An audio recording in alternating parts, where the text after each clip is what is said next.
Espíritu Santo, te doy las gracias por estar en este lugar mucho antes de que yo estuvieras aquí. Nos unimos a los ángeles y adoramos a Dios el Padre y le damos la gracia a Jesús por salvarnos, por redimirnos, por liberarnos, por limpiarnos. Comienza a darle gracias a Dios. Comienza a darle gracias a Dios. Oh, te adoramos, te bendecimos. Te bendecimos. Espíritu Santo, Espíritu de Dios, te damos las gracias por convocarnos a esta tu casa para desde este lugar darte la mejor adoración a ti, oh Dios. Darte a ti, oh Dios, la mejor alabanza. Qué bueno es Dios. Pueden tomar sus lugares.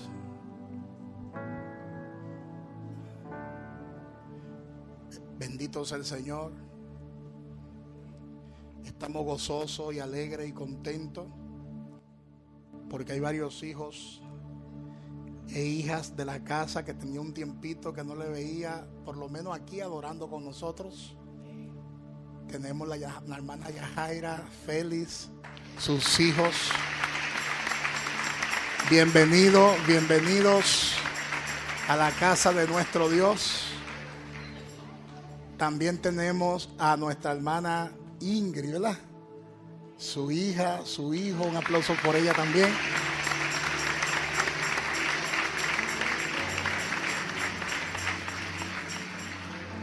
Que teníamos un tiempito que no lo veíamos acá con nosotros, adorando a Dios. Gloria a Dios. La hermana Kenia también. Hermana Kenia.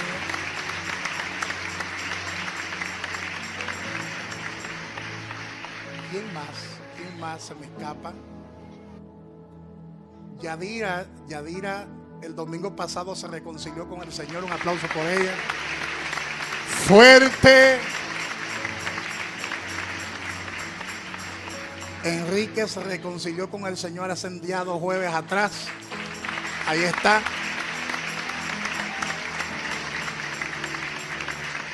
Estamos orando para que Dios siga restaurando personas. Y yo sé que vienen más hijos que están como ovejas sin pastor, pero van a encontrar una casa con amor. Una casa que entiende lo que es la restauración. Porque finalmente eso es lo que Dios ha hecho con todos nosotros. Nos ha salvado, nos ha restaurado. Y el Señor no se cansa de restaurar, porque de hecho Él es un Dios de restauración. Desde el libro de Génesis hasta el libro de Apocalipsis podemos observar al Espíritu Santo de Dios restaurando constantemente. Así que dígale al que está a su lado: deja que Dios te restaure, porque siempre Él está dispuesto a restaurarnos.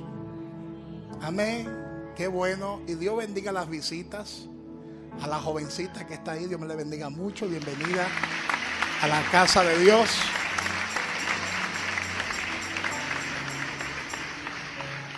Lo que pasa es que con esta mascarilla no se ve tan lindo. Amén. Parece uno como árabe, por ahí de esos países musulmanes. Y esta mascarilla en cierto sentido ha sido una bendición, porque la gente se expresa con los ojos. Y los ojos son la lámpara del cuerpo, dice la palabra de Dios. Amén. De manera que hemos vivido una experiencia bastante maravillosa en estos meses de tanta pandemia, de tanta mortandad, de tantas enfermedades. Dios nos ha guardado. Dios nos ha preservado. ¿Sabe por qué? Porque Él tiene propósito con nosotros. Díselo, díselo el que está a su lado. Él tiene propósito contigo. Y mientras el propósito de Dios no se cumpla, tú no pasarás a la eternidad. Porque el que está en Cristo no muere. El que está en Cristo pasa a la eternidad. Alábale que Él vive. Alábale que Él vive. Porque la palabra muerte es la palabra separación, donde el espíritu humano se separa del cuerpo. Entonces pasa a un plano conocido como eternidad. Amén. Y durante todos estos domingos hemos estado hablando acerca de lo que es el tema los secretos de la fe. Hace 3 días atrás mi amada esposa me preguntó: ¿y de qué tú vas a predicar el domingo? Porque yo no puedo predicar el domingo. Voy a predicar entonces el próximo domingo de arriba. Y me pregunta ella: ¿de qué tú vas a predicar? ¿Va a hablar del mismo tema? Y le dije: sí. Entonces me dice ella: bueno, tú pareces como que tienes una fuente inagotable. Pero es que mientras más yo se escudriño sobre este tema, me encuentro. Mientras más yo me profundizo en esta palabra, más tesoros puedo encontrar en ella. Y vamos a continuar con esta serie que no se sabe cuántas más faltarán. Mientras Dios me esté dando revelación, voy a estar escribiendo revelación. Y hoy nos vamos a ir bien profundo. Prácticamente la enseñanza sobre la fe comienza a partir de ahora. Hello. ¿Cuántos dicen gloria a Dios? Es decir, que las 7 enseñanzas anteriores lo que pusieron fue un fundamento. Diga conmigo, fundamento. Para que tú entiendas que la fe es la sustancia de las cosas que se esperan. La fe es la realidad de lo que no vemos. La fe es apoderarse de las irrealidades de la vida y traerla al reino de la realidad. Por eso es que la fe llama a las cosas que no son como si fueran, porque la fe tiene la habilidad y la capacidad de crear. Todo lo que existe, existe por la fe. Y para que algo existiera, alguien tuvo que declarar algo. Alguien tuvo que decir algo. Por eso la palabra dice en el libro de Génesis capítulo 1 versículo 3: y dijo Dios, sea la luz, y trajo Dios la luz a la existencia. La luz no existía, sin embargo Dios abrió la boca y dijo, sea la luz, y fue la luz. ¿Sabe por qué? Porque la fe tiene esa capacidad. Por eso la palabra dice que tenemos que tener la fe de Dios. Y cuando usted estudia el griego original, usted descubrirá que el texto griego original lo que está diciendo es que tenemos que tener la clase de fe que Dios tiene. No una fe humana, no una fe mental, sino una fe espiritual. Porque la fe es una fuerza. Dígale al que está a su lado: la fe es una fuerza. Por eso es que es una sustancia espiritual. Y uno no entiende esto hasta que pone la fe en acción. Porque la fe tiene la capacidad de traer sanidad en el cuerpo físico. La fe tiene la capacidad de traer liberación en el alma. Y la fe tiene la capacidad de salvar en el espíritu. Por eso es que sin fe es imposible agradar a Dios. Y todo lo que le estoy explicando en este momento lo hemos estado explicando con lujo de detalle en las 7 enseñanzas anteriores. Pero ahora prepare sus libretas, porque lo que viene ahora es pesado y poderoso. Porque yo estuve escudriñando y estuve leyendo algunos textos bíblicos que hablan acerca del creer con el corazón. Por ejemplo, la salvación que nosotros hemos recibido, la hemos recibido porque hemos creído con el corazón. Porque la palabra dice en el libro de Romanos, capítulo 10, versículo 12 y 13 y hasta el 17, que con el corazón se cree para justicia y con la boca se confiesa para salvación. ¿Cuántos han leído ese texto bíblico? ¿Cuántos lo han leído? Dice que con el corazón se cree para justicia y con la boca se confiesa para salvación. Y yo dije, ahí tiene que haber un misterio muy grande. ¿Por qué con el corazón se cree? ¿Cómo es que se cree con el corazón? ¿Qué significa creer con el corazón? Eso hay que descubrirlo, eso hay que desglosarlo. Ahí tiene que haber unos tesoros muy profundos. Y entonces me voy a lo que Jesús dice. Cualquiera que le dijere a ese monte, quítate y échate en el mar, y no duda en su corazón, sino que cree, lo que dice, lo que diga, será hecho. Nota que Jesús habló sobre el creer con el corazón, y el apóstol Pablo confirmó esa gran verdad espiritual, que con el corazón se cree para justicia. Significa que tú puedes creer con la mente. Significa que tú puedes creer con los sentidos. Pero una cosa es creer con la mente y otra cosa es creer con el corazón. ¿Qué significa creer con el corazón? Y yo me mantuve por varias semanas buscando una explicación satisfactoria, porque hay muchos escritores que hablan sobre todo esto, pero no me satisfacían. Y yo comencé a orar y comencé a meditar en esta expresión. ¿Qué significa? Le preguntaba a Dios, ¿qué es lo que significa creer con el corazón? Porque yo quisiera trasladar los montes. No me miré así, porque la palabra habla literalmente. Porque cuando Jesús dijo eso, Jesús, ¿sabe qué hizo? Maldijo una mata de higuera. Y la mata de higuera se secó literalmente. ¿Me están siguiendo? De manera que cuando Jesús dice, si tú crees con el corazón y le dices a ese monte que se quite, y no duda en tu corazón, sino que tú crees, lo que tú digas, lo que tú dices, será hecho. Entonces eso hay que profundizarlo, eso ahí.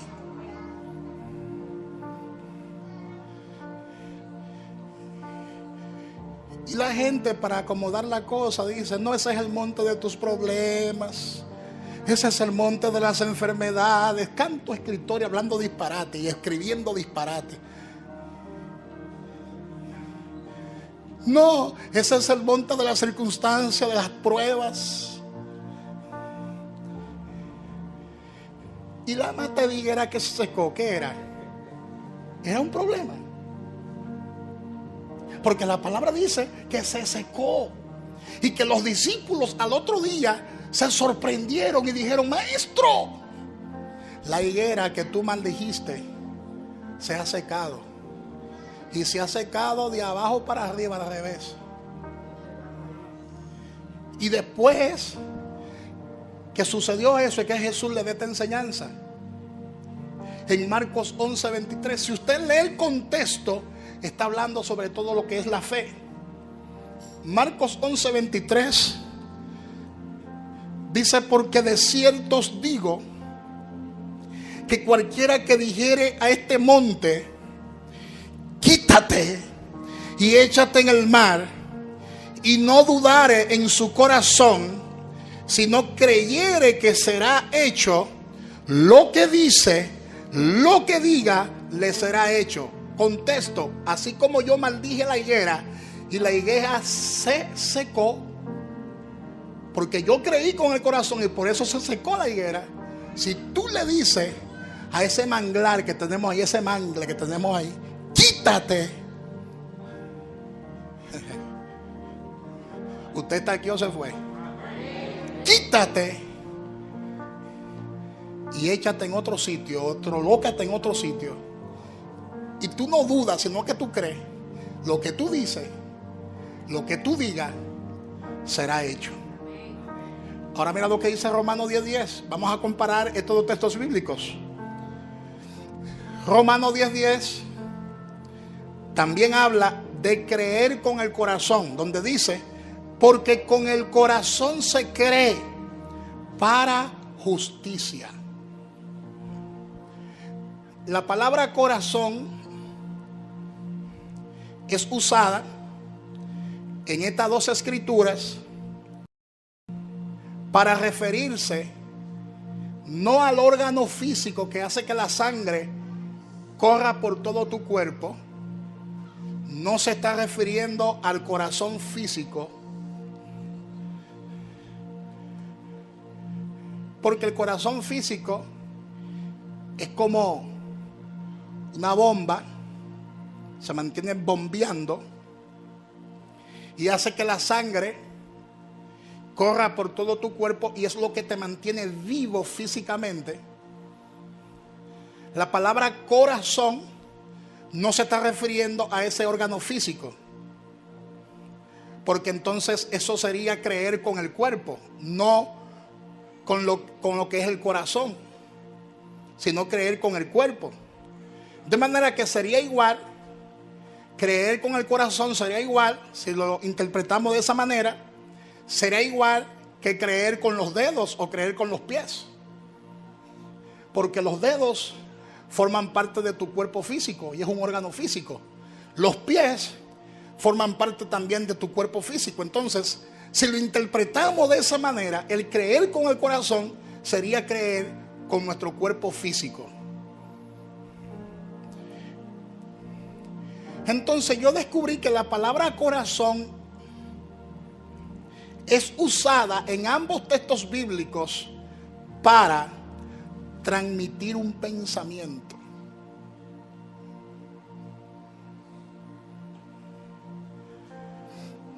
Nota que la palabra corazón hoy en día es usada para referirse, por ejemplo, al corazón de un árbol. Cuando hablamos del corazón de un árbol, estamos hablando del núcleo mismo que tiene el tronco del árbol. La palabra corazón también es usada hoy en día para referirse al centro, para referirse a un tema específico también, el corazón del tema, para referirse, por ejemplo, a la parte más importante de ese tema, para referirse al mismo centro, a la parte principal, alrededor del tema, se usa o se acuña la palabra corazón. ¿Cuál es la verdad central de ese tema? ¿Cuál es el corazón de ese tema? Es como, por ejemplo, la serie que estamos desarrollando. ¿Cuál es el corazón de esta enseñanza? La fe. ¿Cuál es el centro? La verdad que el pastor quiere implementar en esta enseñanza. Bueno, todo gira alrededor de la fe. De manera que la gente usa la palabra corazón casi siempre para referirse a la parte principal de algún tema o de alguna cosa. Igualmente, cuando la palabra de Dios habla acerca del corazón, lo que está diciendo es, o a lo que se está haciendo referencia es, a la parte principal de nuestro ser. Copie eso por ahí. A la parte principal de vuestro ser. Cuando habla de creer con el corazón, te está diciendo, cree con la parte principal de tu ser. De manera que cuando hablamos de la parte principal de nuestro ser, estamos hablando de nuestro espíritu. Diga conmigo, la parte, repita conmigo, la parte principal, el centro mismo de nuestro ser es nuestro espíritu. Porque nosotros somos un espíritu. Esa es la parte principal de nuestro ser. Hay gente que le dan valor a su cuerpo y el cuerpo físico tiene su lugar, pero están ignorando la parte principal de su ser, que es el espíritu. Nosotros somos seres tricótomos, somos espíritu, y ese espíritu tiene un alma, y ese espíritu que tiene un alma vive en un cuerpo.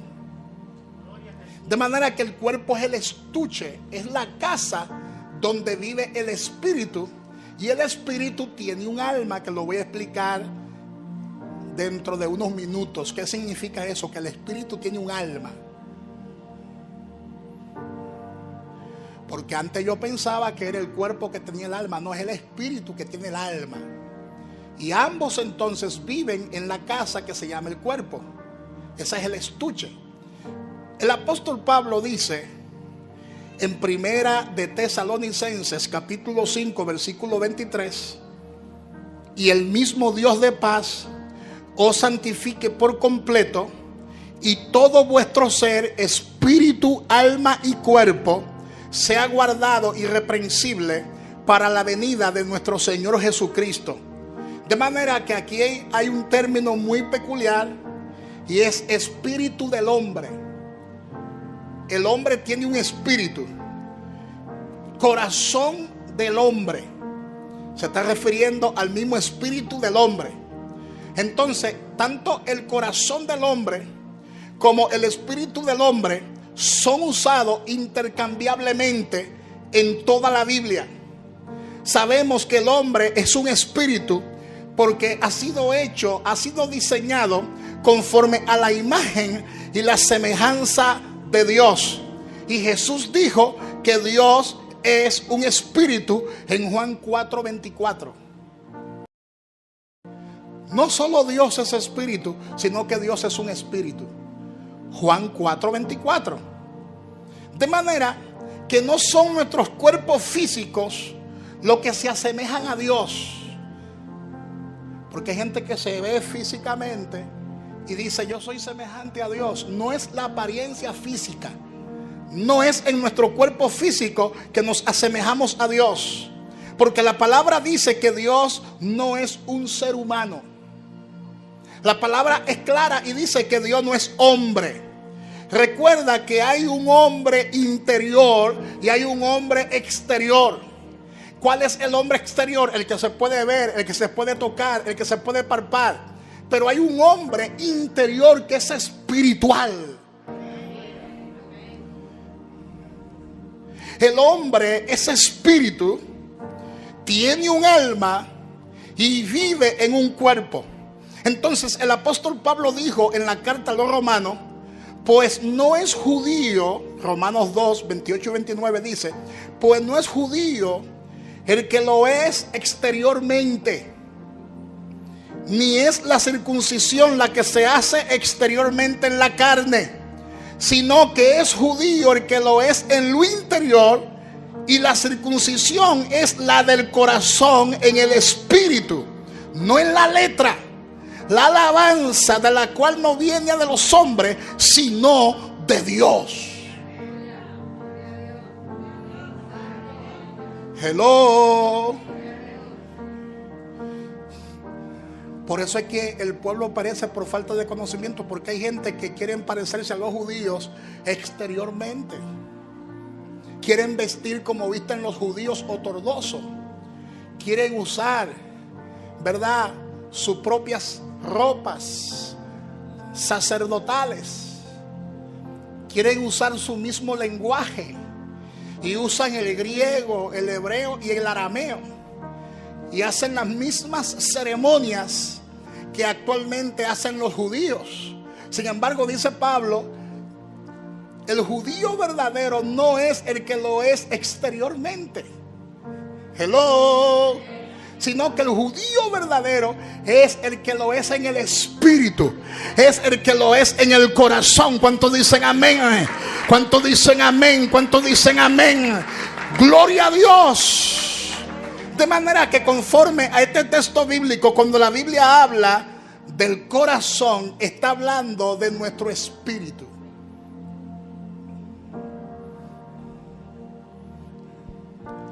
¿Cuántos recuerdan a Nicodemo? Nicodemo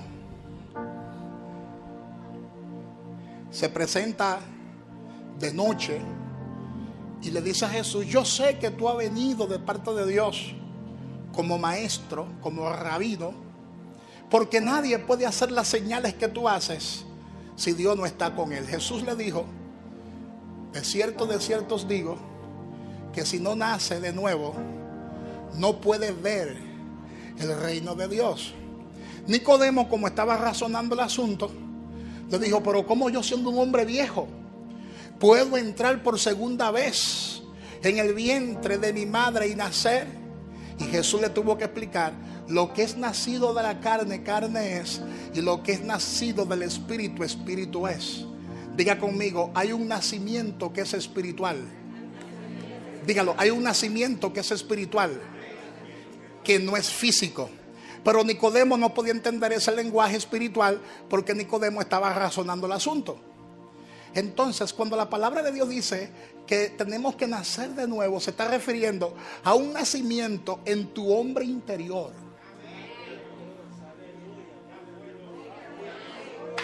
Le dije que esto viene pesado hoy.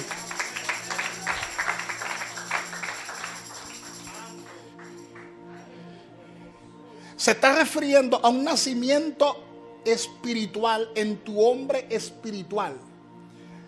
Cuando tú naces de nuevo, no es el cuerpo que nace de nuevo, porque ya el cuerpo nació. Ya tu madre te alumbró. Ya tu madre y tus padres te declararon. Tú tienes un acta de nacimiento físico. Ya tú naciste físicamente. Y físicamente es imposible que tú nazcas de nuevo. Pero en el mundo espiritual no es imposible. ¿Me están entendiendo? Por eso en el mundo espiritual lo que hay es un renacimiento. ¿Sabe por qué la palabra le llama renacimiento? Porque tú existes desde antes de la eternidad misma. Tú existes desde antes que Adán existiera. Yo no sé si usted me está entendiendo en el día de hoy. ¿Sabe por qué tú existes desde antes que Adán existiera? Porque tú existías con el mismo Dios. Porque todos nosotros salimos de Dios. No cogieron esa. No cogieron esa.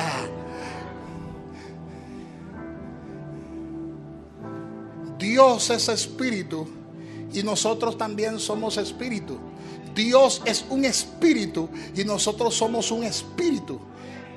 Y como Dios es espíritu, salimos de Dios, que es un espíritu. Y si Dios existe desde antes de la eternidad, nosotros existimos con Él desde antes de la eternidad.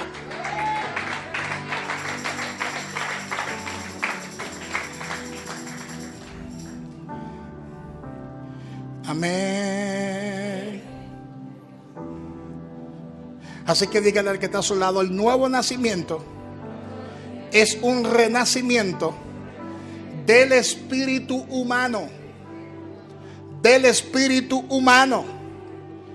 Por eso la palabra habla bien claro en el capítulo 4 del Evangelio según San Juan. Jesús, hablando con la mujer en el pozo de Samaria, le dijo a aquella mujer: Dios es espíritu, y los que le adoran en espíritu y en verdad es necesario que adoren. La adoración nuestra no es mental. No adoramos a Dios con la mente. Adoramos a Dios con nuestro espíritu.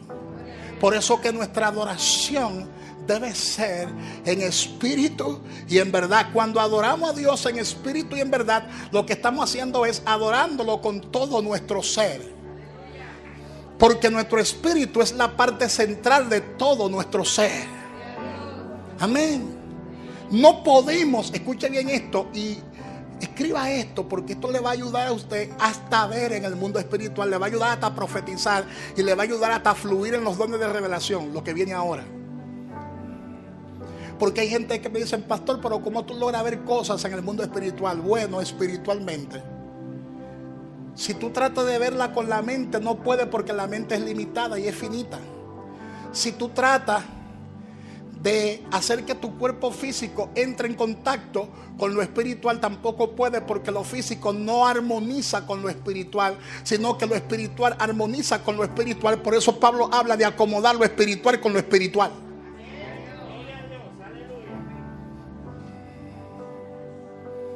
Porque lo natural no armoniza con lo espiritual y viceversa, lo espiritual no armoniza con lo natural. Por eso hay gente que tienen años esperando escuchar la voz de Dios con su oído físico y nunca podrán escucharla con su oído físico, porque Dios no trata con lo físico. Dios no entra en contacto con lo físico, porque Él dejó de entrar en contacto con lo físico desde que el hombre pecó en el jardín del Edén. Porque en el jardín del Edén lo físico estaba absorbido por lo espiritual, por eso lo físico no se enfermaba ni moría.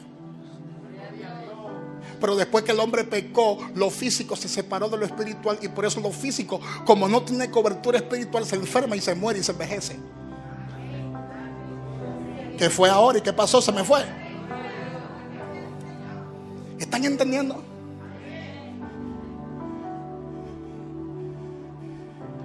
Entonces, diga conmigo: no podemos ponernos en contacto con Dios con nuestro cuerpo o con nuestra mente.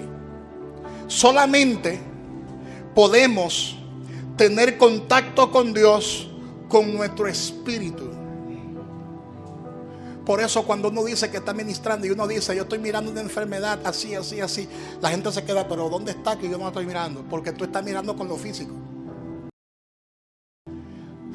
Por eso hay gente que dice: estoy mirando un espíritu raro, un demonio. Y la gente se queda así y mira para el lugar tratando de ver el demonio con los ojos físicos y no ven nada. Porque nuestros ojos físicos tienen un límite. Yo no puedo mirar con mis ojos más allá de esa cortina negra. No puedo visualizar lo que hay detrás de esa cortina negra, porque mi visión física llega hasta donde llega la cortina negra. Pero la espiritual no solo ve detrás de la cortina negra, sino que ve lo que está pasando hasta en otros países, en otros lugares. Porque estoy en el espíritu. Y yo me pregunto: pero si Dios desea que andemos en el espíritu y somos espíritu, ¿por qué nos cuesta tanto andar en el espíritu y vivir en el espíritu? ¿Por qué? Porque no hemos sido entrenados para ello. Diga conmigo: hay que entrenarse. Así como lo físico se entrena, también lo espiritual se entrena. Por eso la palabra habla de un renacimiento espiritual. Y cuando un bebé físicamente nace, él no nace caminando, él no nace hablando, él no nace comiendo mangú. Él desde que nace no dice: mami, dame habichuela con arroz y carne. No, él ni siquiera habla. Cuando el bebé nace, lo que grita. Cuando el bebé nace, lo que quieren que le den el seno materno. Cuando el bebé nace, no puede caminar. Entonces ese bebé hay que alimentarlo para que crezca. Así mismo es en el espíritu. Hay que alimentarlo para que crezca. Por eso la palabra habla de una leche materna no adulterada, que es la Biblia. La leche materna no adulterada, que es la Biblia, que es la palabra de Dios, es la que hay que darle a los bebés, para que ese bebé crezca y se fortalezca en fe, porque la fe viene por el oír la palabra de Dios. Mientras más palabra de Dios oye el bebé, más va a crecer robusto. Estoy hablando de palabra de Dios, no de predicaciones que nada tienen que ver con la palabra. Estoy hablando de palabra de Dios, de Biblia. Porque los mensajes motivacionales lo que hacen es que le ministran a las emociones. Pero la Biblia le ministra a tu espíritu, la robustece, la fortalece, la engorda tu espíritu. Y luego el bebé comienza a crecer. Y usted se goza cuando el bebé comienza a dar sus primeros pasos. Pero mientras va dando sus primeros pasos se cae, se levanta, se tropieza. Pero hay que dejarlo hasta que camine y se estabilice. Así mismo es en el mundo espiritual. Gloria a Dios. Así que dígale al que está a su lado, no te puede poner en contacto con Dios, con tu cuerpo, ni con tu mente. Primera de Corintios 14:14, una cita que mucha gente han leído pero que no entienden. Primera de Corintios 14:14 dice: porque si yo oro en lenguas desconocidas, mi espíritu ora, pero mi entendimiento queda sin fruto. Cuando oramos en lengua desconocida, no estamos orando nosotros con nuestra mente, ni con nuestro cuerpo, ni con nuestro lenguaje. Ese es el lenguaje que tiene tu hombre espiritual.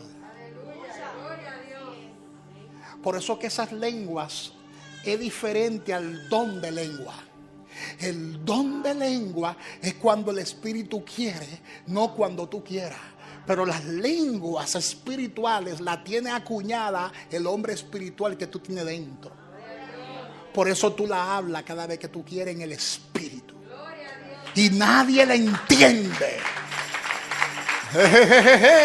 Nadie la entiende. Porque por el Espíritu tú hablas misterio. Cuando es el don de lengua, Dios levanta un intérprete para que interprete la lengua y esa lengua se convierte en profecía. Pero cuando es el Espíritu, nadie la va a entender.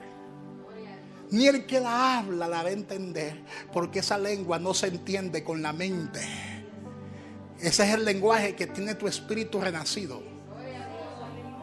Por eso cuando tú cantas en lenguas, cuando tú oras en lengua, ni el diablo puede interpretar esas lenguas, ni los demonios pueden interpretar ese lenguaje.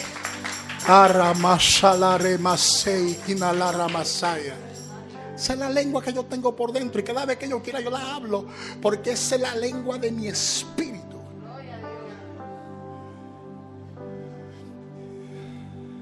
Rara vez Dios manifiesta el don de lengua. Y yo tengo por experiencia que cada vez que Dios manifiesta el don de lengua, levanta un intérprete para interpretar esas lenguas. Y casi siempre la persona que está hablando en lengua, con el don de lengua, habla un idioma humano o un dialecto de cualquier país del mundo.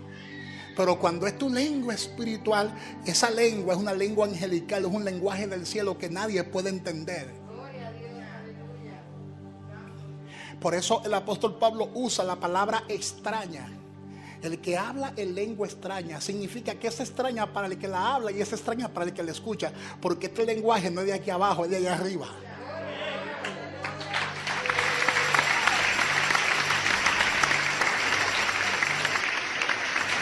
Por eso Pablo decía, 1 de Corintios 14:14, porque si yo oro en lenguas desconocidas, mi espíritu ora, pero mi entendimiento queda sin fruto. Por eso Pablo fue el apóstol más incomprendido, porque él dijo, lo que yo he recibido, lo he recibido en mi espíritu.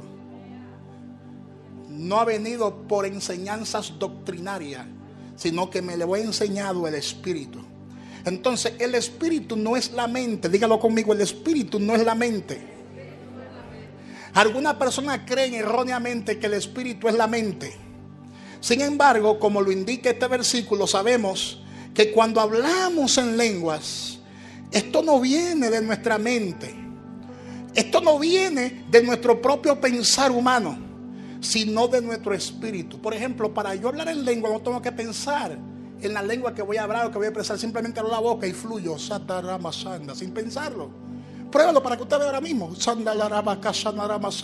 Sin pensarlo, fluye.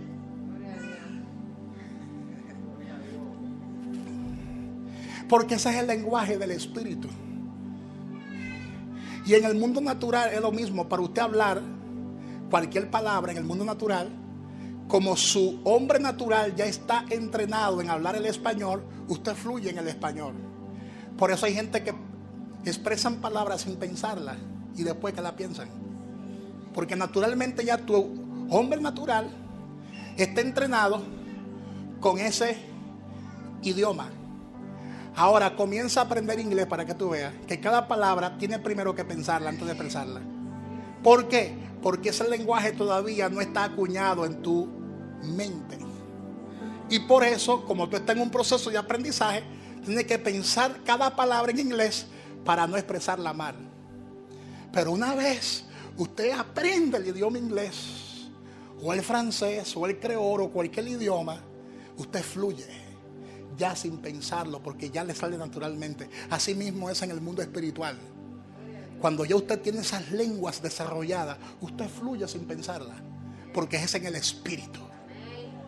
Hello. Amén. Por eso el apóstol Pablo explicó muy claramente esta verdad espiritual. Y dice el versículo 5, ¿qué pues?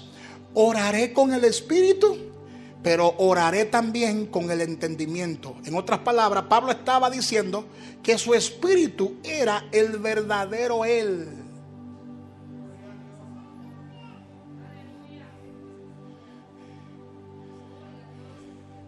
Pablo estaba diciendo, mi espíritu es mi yo verdadero.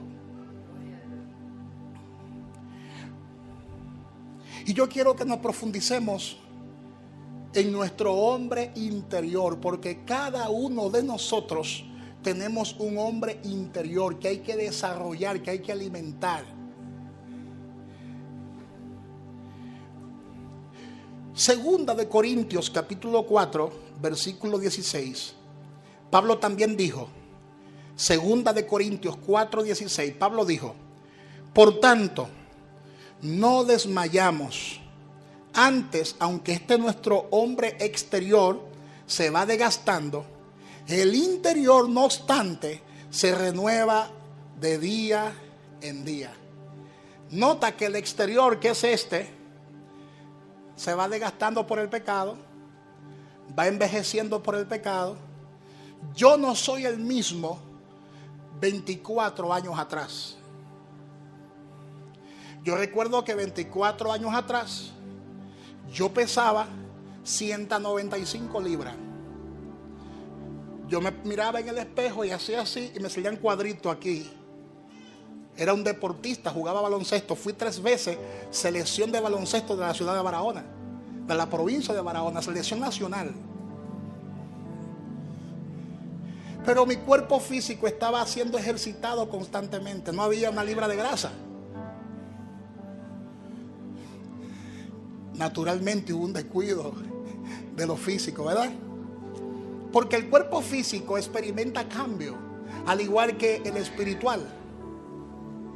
Si usted descuida su apariencia física, engorda. Si usted no se ejercita, naturalmente va a engordar, va a echar sus grasas, va a echar sus libritos de más. Porque es usted que tiene el deber de administrar su hombre físico, no es Dios. Eres tú que tienes el deber de administrar lo físico. Amén. Pero a lo espiritual lo sustenta Dios. ¿Me está entendiendo? Lo espiritual lo sustenta Dios. Por eso usted se cansa de orar, Señor, rebájame. A veces Dios lo hace, pero hay gente que dice, Señor, rebájame una librita. No, deja de comer. Haz una dieta, vete al gym. Amén. Porque tú eres el que tiene dominio sobre tu cuerpo físico. Amén. Ahora, el hombre espiritual se alimenta espiritualmente. Amén. ¿Cuántos dicen amén? De manera que el apóstol Pablo habla de un hombre exterior y de un hombre interior.